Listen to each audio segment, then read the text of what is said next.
प्यारे विद्यार्थियों, नमस्कार। आशा करती हूँ कि आप सब तंदुरुस्त होंगे और पढ़ाई के प्रति आप सबका उत्साह कायम होगा।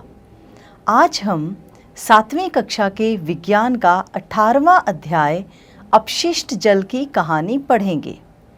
सबसे पहले हम यह जान लेते हैं कि हमने पहले क्या सीखा। हमें जल कहाँ से प्राप्त होता है? हम जल का उपयोग किस लिए करते हैं? क्या हम जल को दूषित भी कर रहे हैं? जल को दूषित क्यों नहीं करना चाहिए?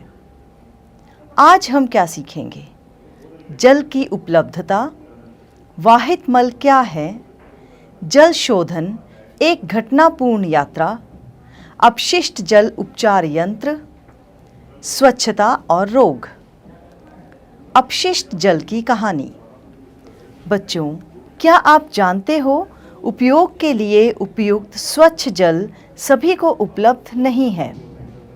संसार की जनसंख्या का बहुत बड़ा भाग दूषित जल के उपयोग के साथ होने वाले रोगों के साथ पीड़ित है और मृत्यु का ग्रास हो जाता है।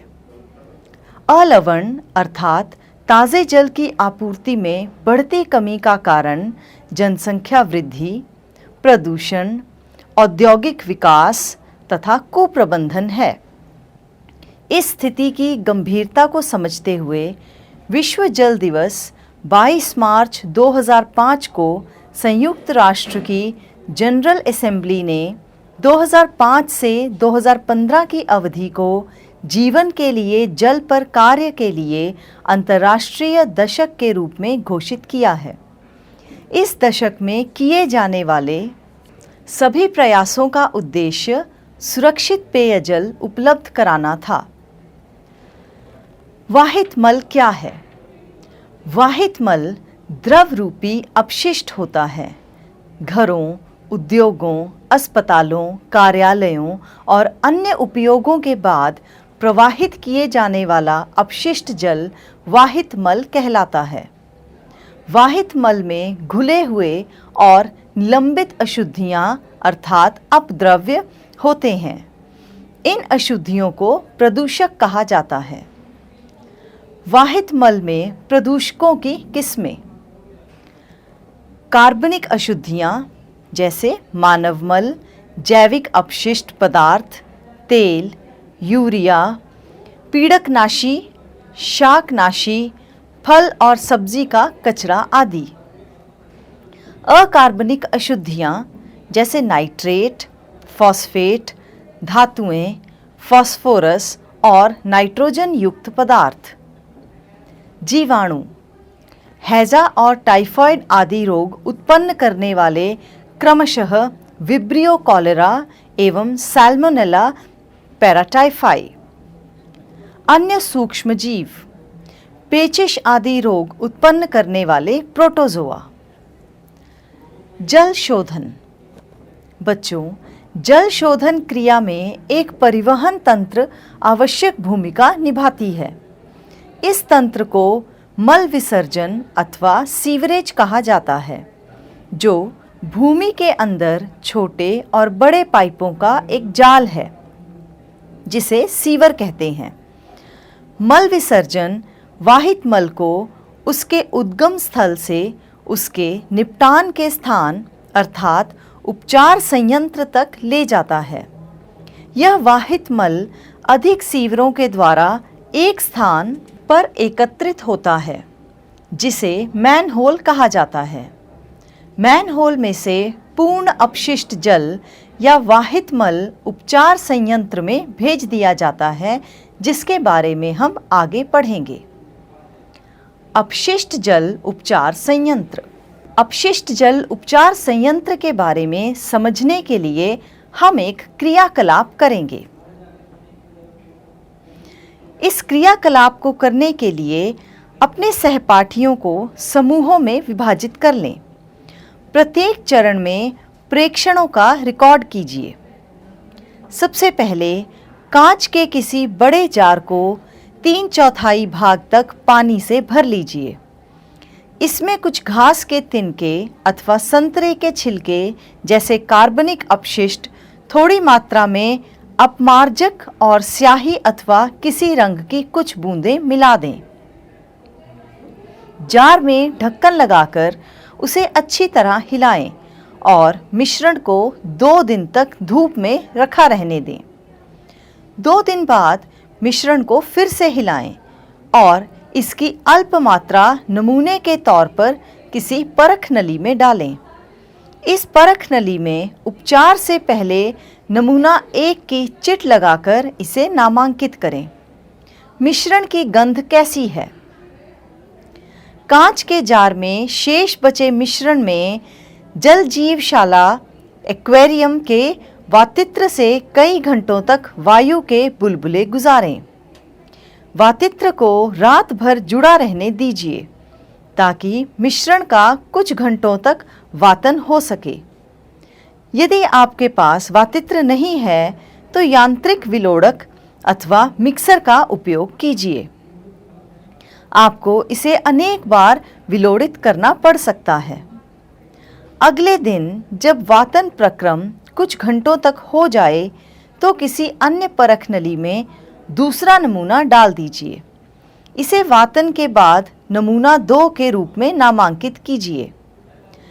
फिल्टर पत्र के एक टुकड़े को मोड़कर षट्कोणाकार बना लीजिए। अब फिल्टर पत्र को स्वच्छ पानी से गीला कर लीजिए और फिर शंकु को कीप में लगा दीजिए। कीप को किसी स्टैंड पर लगाइए। कीप में पहले बालू, उसके ऊपर महीन बजरी और अंत में मध्यम साइज की बजरी की परतें बिछाएं। बचे हुए वातित द्रव को फिल्टर करके बीकरों में भर दीजिए। द्रव को फिल्टर से बाहर गिरने मत दीजिए। यदि फिल्टर किया द्रव स्वच्छ ना हो तो इसे तब तक फिल्टर करते रहिए जब तक कि आपको स्वच्छ जल नहीं मिल जाता। फिल्टरित जल के नमूने को तीसरी परख नली में डालिए और उसे फिल्टरित जल नमूना 3 के रूप में नामांकित कीजिए। चौथी परख नली में फिल्टरित जल का एक अन्य नमूना लीजिए। इसमें क्लोरीन की गोली का एक टुकड़ा मिलाइए। इसे अच्छी तरह से मिलाइए जब तक जल स्वच्छ ना हो जाए। परख नली को क्लोरीनीकृत नमूना 4 के रूप में नामांकित कीजिए। सभी परख नलियों के नमूनों का ध्यानपूर्वक अवलोकन कीजिए। इन्हें चखिए मत, केवल उनकी गंध सूंघिए। अब आप निम्नलिखित प्रश्नों के उत्तर दीजिए। वातन के बाद द्रव के रंग रूप में आपको क्या परिवर्तन दिखाई देते हैं? क्या वातन से द्रव की गंध बदल जाती है? बालू के फिल्टर द्वारा किस प्रकार की अशुद्धियां दूर हो गई थीं? क्या क्लोरीन से दूषित जल का रंग लुप्त हो गया था? क्या क्लोरीन की अपनी कोई गंध होती है? क्या यह अपशिष्ट जल की गंध से अधिक अरुचिकर होती है? तो चलिए, इस क्रियाकलाप के बाद अब हम अपशिष्ट जल उपचार संयंत्र के बारे में पढ़ते हैं। अपशिष्ट जल के उपचार में भौतिक, रासायनिक और जैविक प्रक्रम सम्मिलित होते हैं जो जल को संदूषित करने वाले भौतिक, रासायनिक और जैविक द्रव्यों को पृथक करने में सहायता करते हैं। सर्वप्रथम अपशिष्ट जल को ऊर्ध्वाधर लगी छड़ों से बने शलाका छन्ने अर्थात बार स्क्रीन से गुजारा जाता है। इससे अपशिष्ट जल में उपस्थित कपड़ों के टुकड़े, डंडियाँ, डिब्बे, प्लास्टिक के पैकेट, नैपकिन आदि जैसे बड़े साइज के संदूषक अलग हो जाते हैं।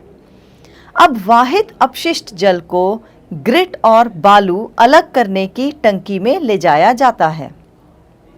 इस टंकी में अपशिष्ट जल को कम प्रवाह से छोड़ा जाता है, जिससे उसमें उपस्थित बालू, ग्रिट और कंकड़ पत्थर उसकी पेंदी में बैठ जाते हैं। फिर जल को एक ऐसी बड़ी टंकी में ले जाया जाता है जिसका पेंदा मध्य भाग की ओर ढलान वाला होता है। जल को इस टंकी में कई घंटों तक रखा जाता है, जिससे मल जैसे ठोस उसकी तल के मध्य भाग में बैठ जाते हैं।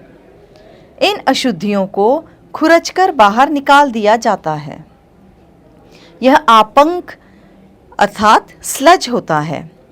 आपंक को एक पृथक टंकी में स्थानांतरित किया जाता है, जहां यह अवायवीय जीवाणुओं द्वारा अपघटित हो जाता है।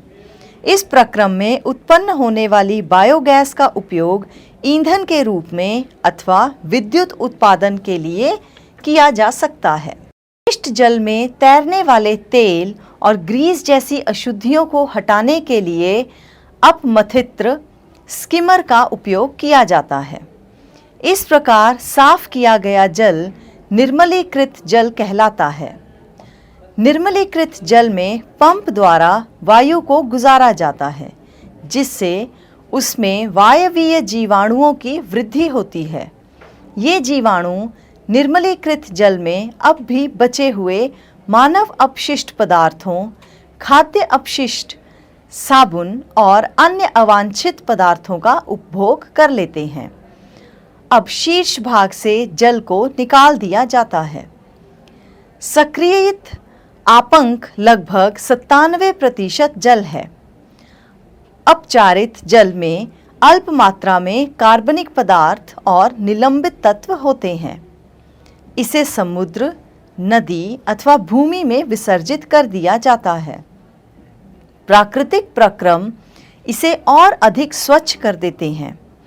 कभी कभी जल को वितरण तंत्र में निर्मुक्त करने से पहले उसे क्लोरीन अथवा ओजोन जैसे रसायनों से रोगाणु रहित कर लेना आवश्यक होता है। स्वच्छता और रोग। स्वच्छता की कमी रोगों का कारण है। रोगों का अन्य कारण खुले में वाहित मल का प्रवाह और वाहित मल की व्यवस्था में कमी भी है। खुले स्थानों और जल स्रोतों के निकट मल त्याग करने से जल दूषित हो जाता है और इस दूषित जल में हैजा, टाइफॉइड, पोलियो, मेनिंजाइटिस, हेपेटाइटिस और पेचिस जैसे रोग फैलते हैं। अच्छी गृह व्यवस्था बनाए रखने की प्रक्रिया। विशिष्ट पदार्थों और प्रदूषकों को उनके स्रोत पर ही कम करने अथवा हटा देने की एक विधि इस बात के प्रति सचेत रहना है कि आप नालियों में किस प्रकार के पदार्थ बहा रहे हैं। खाना पकाने के तेल और वसाओं को नाली में नहीं बहाना चाहिए। ये पाइपों में कठोर पदार्थों की परत जमाकर उन्हें अवरुद्ध कर सकते हैं। खुली नाली में वसा मृदा के रंध्रों को बंद कर देती है, जिससे उसकी जल को फिल्टर करने की प्रभाविता कम हो जाती है। तेल और वसाओं को कूड़ेदान में ही फेंकें। पेंट, विलायक, कीटनाशक, मोटर तेल, औषधियाँ आदि रसायन उन सूक्ष्म जीवों को मार सकते हैं जो जल के शुद्धिकरण में सहायक होते हैं, इसलिए इन्हें नाली में मत बहाइए। प्रयुक्त चाय की पत्ती, बचे हुए ठोस खाद्य पदार्थ, मृदु खिलौनों, रुई, सैनिटरी टॉवल आदि को भी कूड़ेदान में ही फेंका जाना चाहिए। ये नालियों को अवरुद्ध कर देते हैं। ऐसे अपशिष्ट ऑक्सीजन का मुक्त प्रवाह नहीं होने देते हैं, जिससे निम्नीकरण का प्रक्रम बाधित होता है। दोहराई। जल जीवन के लिए बहुत आवश्यक है। स्वच्छ जल की आपूर्ति में दिन ब दिन कमी आ रही है।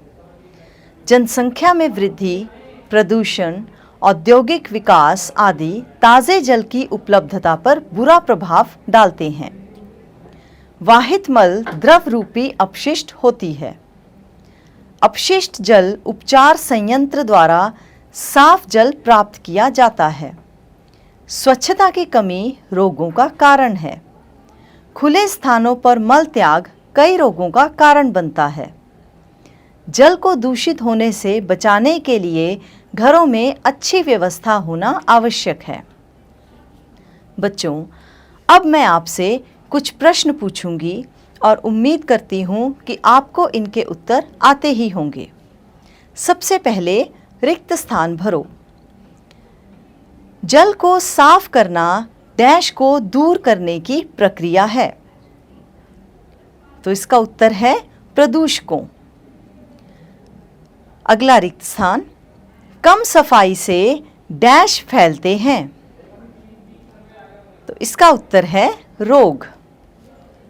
अगला रिक्त स्थान, दूषित जल के साथ फैलने वाले कोई दो रोगों के नाम डैश और डैश हैं। तो वो दो रोग कौन से हैं? पोलियो और हैजा।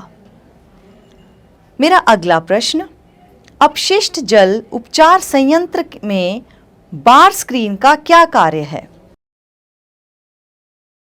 बार स्क्रीन से अपशिष्ट जल में उपस्थित कपड़ों के टुकड़े, डंडियां, डिब्बे, प्लास्टिक के पैकेट आदि जैसे बड़े संदूषक अलग हो जाते हैं। मेरा अगला प्रश्न, मल विसर्जन तंत्र क्या है? मल विसर्जन तंत्र भूमि के अंदर छोटे और बड़े पाइपों का एक जाल है जो वाहित मल को उसके निपटान के स्थान तक ले जाता है। आज का अगला प्रश्न, अच्छी गृह व्यवस्था के कोई दो तरीके बताओ। तो अच्छी गृह व्यवस्था का पहला तरीका है, खाना पकाने के तेल को नाली में नहीं बहाना चाहिए। और इसका दूसरा तरीका है, पेंट, विलायक, कीटनाशक आदि जल के शुद्धिकरण में सहायक सूक्ष्म जीवों को मार देते हैं, इसलिए इन्हें भी नाली में नहीं बहाना चाहिए। इसी के साथ हमारा यह अध्याय समाप्त होता है। आशा करती हूँ कि आप सबको यह अध्याय समझ आ गया होगा। बच्चों, तंदुरुस्त रहें, पढ़ते रहें और बढ़ते रहें। धन्यवाद।